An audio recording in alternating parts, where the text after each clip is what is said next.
Can we say those arrested as suspects of instigating or playing a bigger part in the violence in Upper Nile in general? Why is it very difficult for national security to secure the general narrative who was assassinated for almost 3 days? Is it because that there is no power or intervention that you could make as a national security? What is it all about? What is important is maintaining peace and security of the country. That's number one. And what is important is I want you to note this very clear, that the spirit of implementing the RRCs, as said by the president, that will not take this country back to war, we are keeping it. You are answering at the side of diplomatic relations, but intervention. Yeah, that's why I'm telling you what is important for the National Security Service to do is to prevent, to curtail, and to detect the crime. But what happened in Nasir, I want you to note that very clearly, that we are implementing the agreement, the RRCs. That spirit is still there. But the question of why is it that they were not rescued very fast, that's your question. Yes, that question we will have asked those who are concerned in the field, more especially those who should that question will have put to them. But we are implementing our asses in let them speak. There is no need for war. All right, I want to. Can you mention for us who did you actually arrest? And you talked about substantial evidence. What evidence are we talking about? And I understand our constitution talked about whoever is arrested is supposed to be held for about 24 hours before he or she can be produced before the court of law. So when is that going to happen?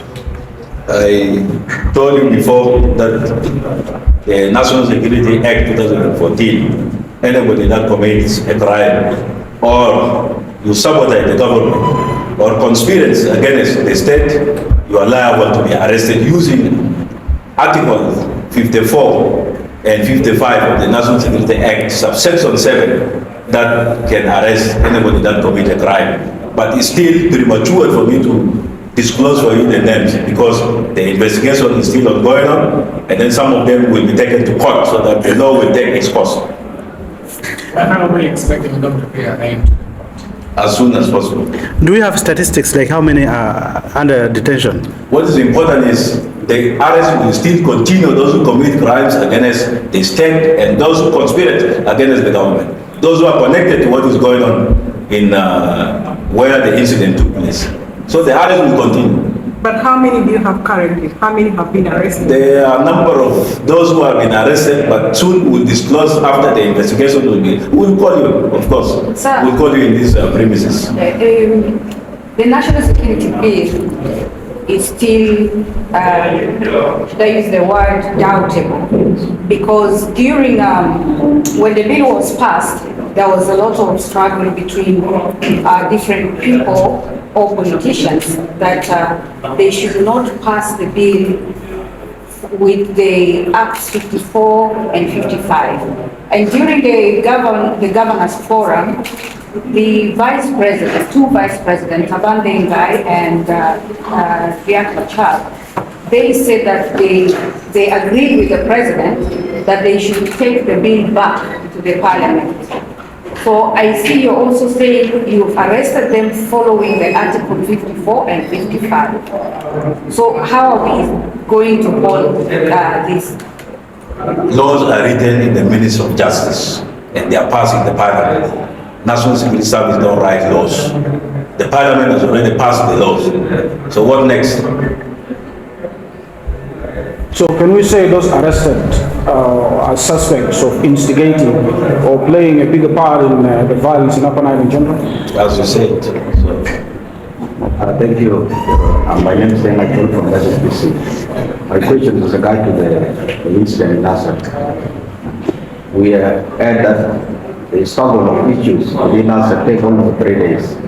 Why is it very difficult for national security to secure the general narrative who was assassinated for almost 3 days?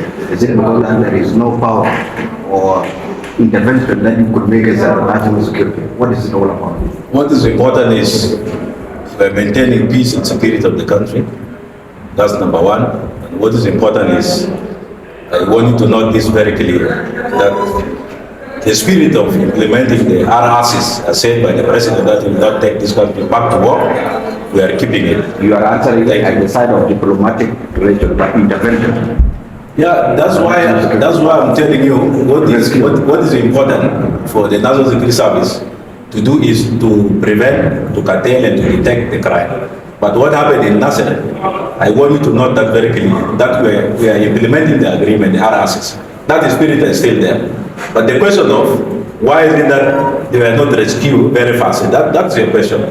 Yes, that question we will have asked those who are concerned in the field, more especially those who should the Medellin. That question we will have put to them, but we are implementing our asses to let them speak. There is no need for war. Our president said we will not take this country back to war. Yes, Mr. David, we are hearing some of these people who have been arrested have been released. Hearing from whom?